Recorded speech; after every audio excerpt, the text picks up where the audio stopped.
Faith can move mountains. Radio Maria 91.3 FM. The voice of truth. Good afternoon. It's Thursday again. Welcome to Moments of Reality, a storytelling program where we discuss topics that are of human interest. I know some persons might be wrapping up with today's activity, but it's good you're close to your radio this moment. It's always your favorite radio station, Radio Maria 91.3, the voice of truth. A station that keeps you informed and not the form. And I'm still your lady, Eucharia. Like I always say, I love to write and analyze on topics that are of good interest. Last week, I wrote on a topic, we have loved blindly. And it was a very lovely discussion after reading up my write-up. And today, I believe some persons are itching to hear to this topic. And today, actually, I wrote on what I titled, Misapplication of Faith in Practicing Religion. Sometimes, some persons practice their faith in an unfair manner. Sometimes they practice it wrongly without knowing it. So, today we're going to discuss what are those wrong ways people tend to practice their faith, or probably what are those unfair ways one might be practicing his or her faith without knowing it.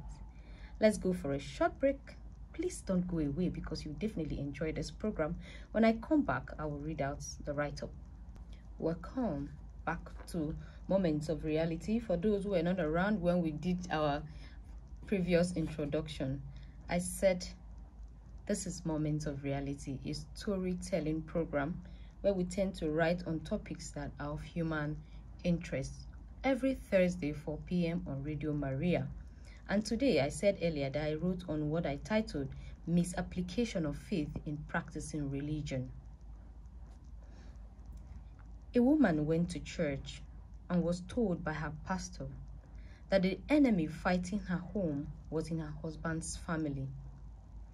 So she went home and told her husband and her children.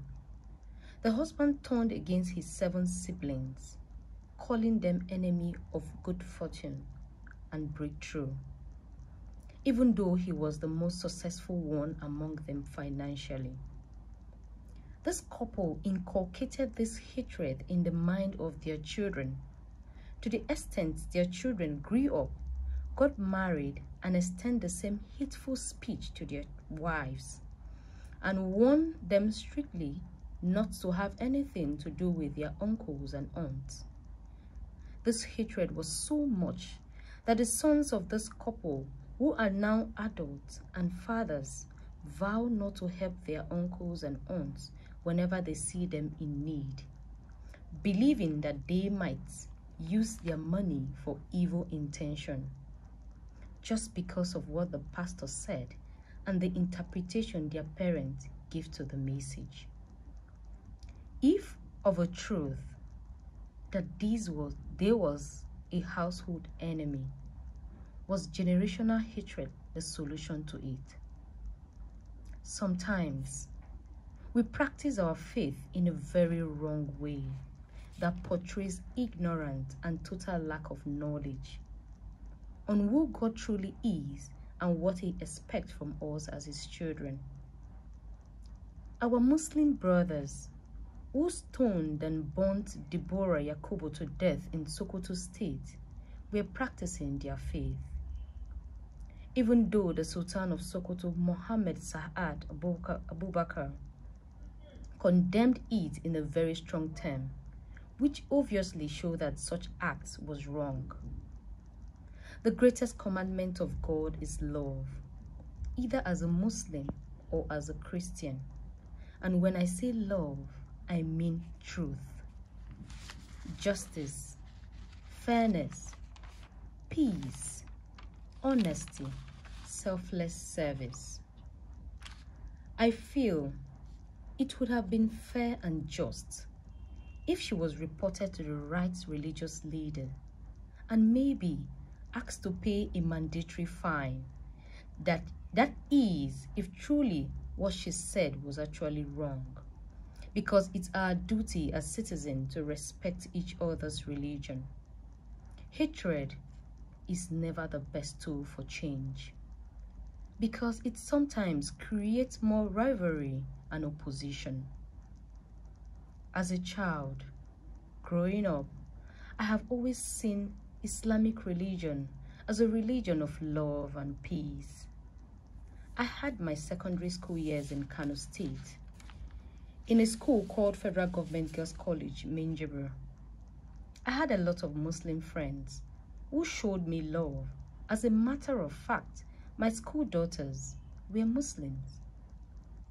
Some of my very close friends were Nefisa Suleiman, Amina Abu Sufyan, Hafsat Kabiru, Hadiza A. Yusuf, and so many others which names I might not be able to remember.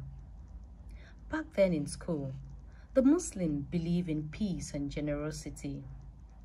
They hated injustice. So I'm really shocked on the recent happenings.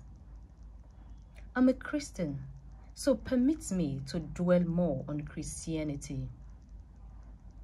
I was watching an entertainment program on TVC where a group of presenters said, Nigeria is the most religious country in the world.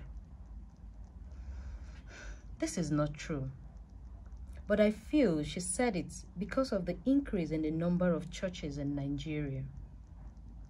There are over 16,300 churches in Nigeria. Lagos alone has over 10,000 churches and mosques. The United States of America has over 380 churches only. Sometimes I feel the way there is increase in the number of prayer houses in Nigeria, that is the same way there is increase in crime, human brutality, injustice, and other ugly incidents.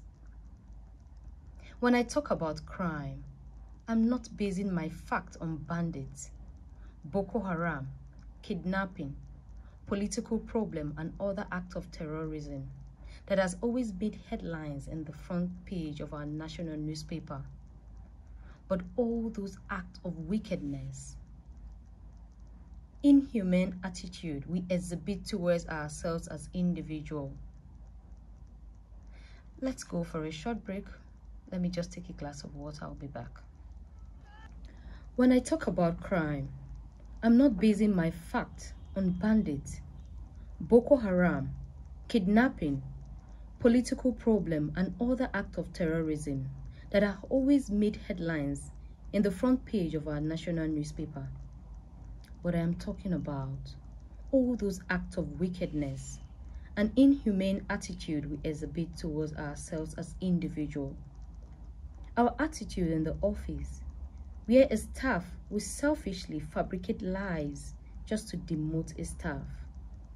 Sometimes you hear stories of sudden deaths of a staff who is about to be promoted.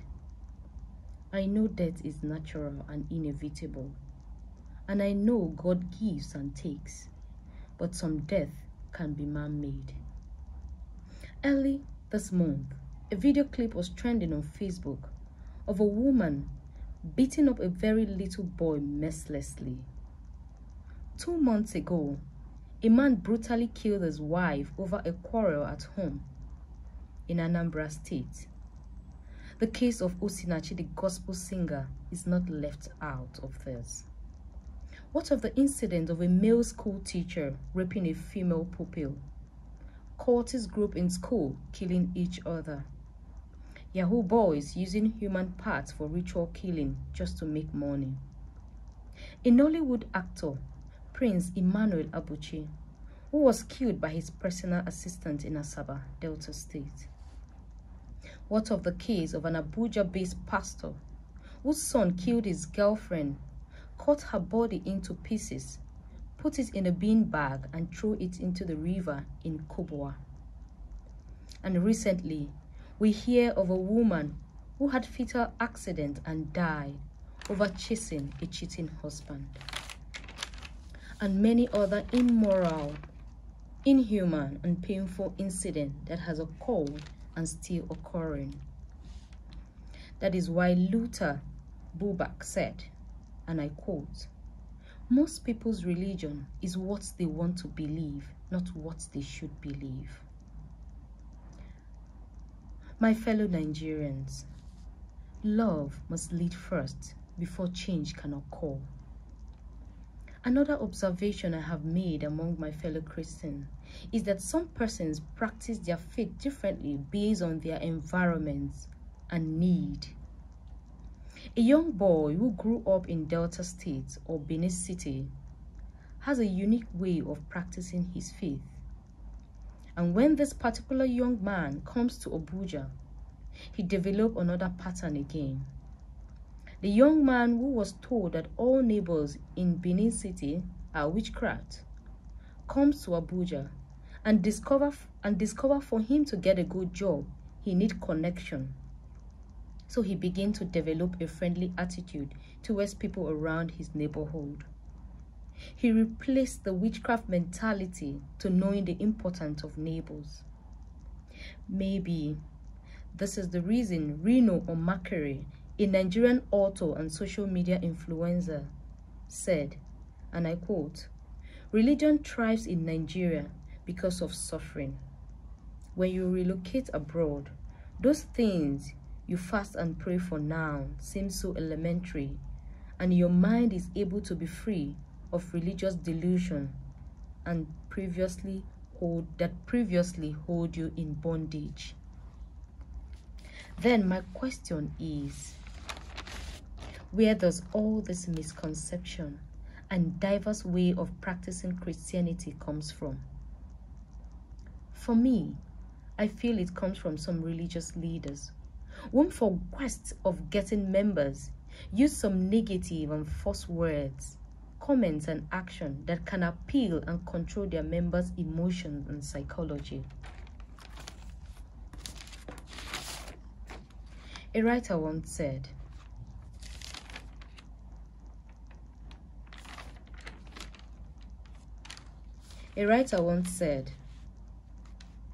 that division in Christendom, an increase in number of churches started the moment Holy Spirit began to speak to everyone. Being a clergy is no longer an act of divine call, but personal call.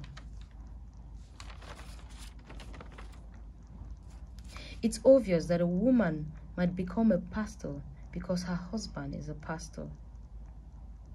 A young man or woman might become a pastor because his parents are pastors. Some persons become a pastor because they have gone to pastoral school.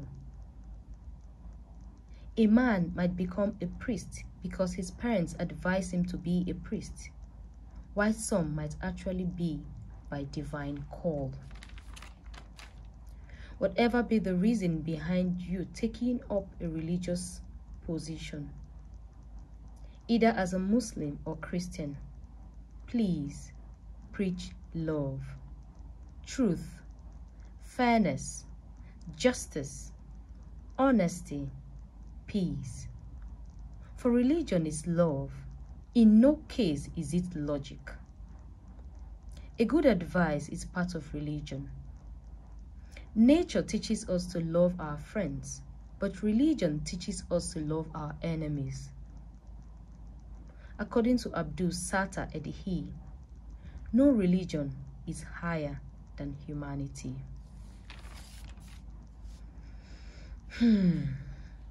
So in whatever way you are practicing your religion, remember, humanity comes first. Let's go for a short break. When we come back, but before then, I'll call out the phone lines. You can call in.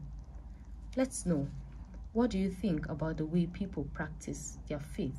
Are you in support of some ways of practicing faith that seems to be unfair? Or what do you advise to people out there?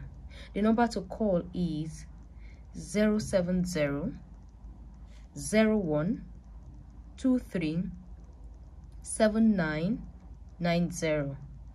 070 01 23 7990. When we come back, we'll open our phone lines so that you can call and make your own suggestion. Let's go for a short break. Welcome back. This is Moments of Reality on your darling radio station, Radio Maria 91.3, the voice of truth. And we are dealing on the topic, misapplication of faith in practicing religion. Now, for those who are listening and you heard the story of a woman who went to church and she was told that the problem in her home is from her husband's family, and the husband has to disengage himself with the 7 siblings, they are 8, and crown the total siblings enemies. And this particular man is more successful financially, but yet he called his siblings enemies of good fortune, and to them they are practicing their own faith. Now, the number to call, I called an MTN line and I'm calling another line for those who wish to call. 081 084 475 18. 081 084 475 18. So, like the last caller said, that sometimes there is a reason for such action. But I also feel that most of the time in taking decision, we have to apply wisdom.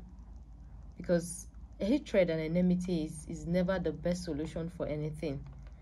If, for example, you notice there are some odd character or some persons are taking your generosity for granted, there are some limitations you can place. But now, these children have already developed this hatred. And not just that they've developed this hatred, they would definitely want to pass it on to their children. Could that be the best? And this might be some of the reason why we're having the crisis, the problem we're having in our country, Nigeria. Because the home is the foundation. The home is the foundation. So in anything we receive as a message, we must always know, like what I read out, religion is all about humanity. No religion is higher than humanity. It has to be balanced. For it to be truthful, for it to be impactable, it has to be balanced. It's not just something you have to work on one-sided view and create enmity that probably when you leave this world and you find out that it's causing more problem. Like I said, hatred is never the best tool for change, because it ends up creating opposition, rivalry, sometimes it leads to death. So the question is, what change did you make? Was it a positive one? And sometimes it's very easy to hate, but when you to correct the errors that hate speech has given birth to, it might take time. It might really take time. So please, let's be careful on the things we say and how we do things, so that at the end of the day, we don't have to regret our actions. Let's go for a short break. When we come back, we'll wrap up the program. Welcome back. It's Moments of Reality on Radio Maria 91.3. Okay, we have a caller here. Good afternoon. Okay. Okay.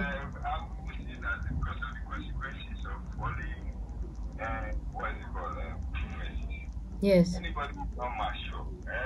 Anybody is not mature of controlling himself. Sorry, himself or herself. Even go to all the prophets. Yes. Cause a lot of confusion. Yes. Cause a lot of confusion. So that's what I'm saying. You're right of worship. I'm calling from Google, right? Okay. Thank. Very much.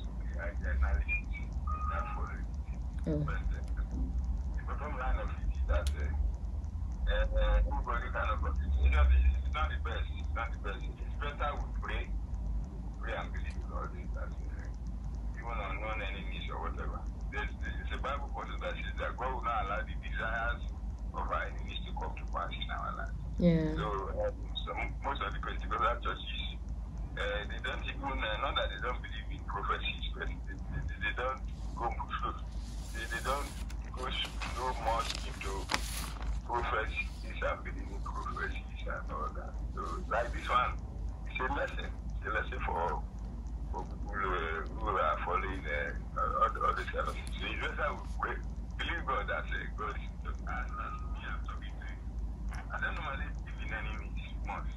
Okay. Yeah. I attended the church last Sunday, and there was a prophecy that came. I mean, I'll give you details of it. Okay. But the bad one, it's like God is fighting for me.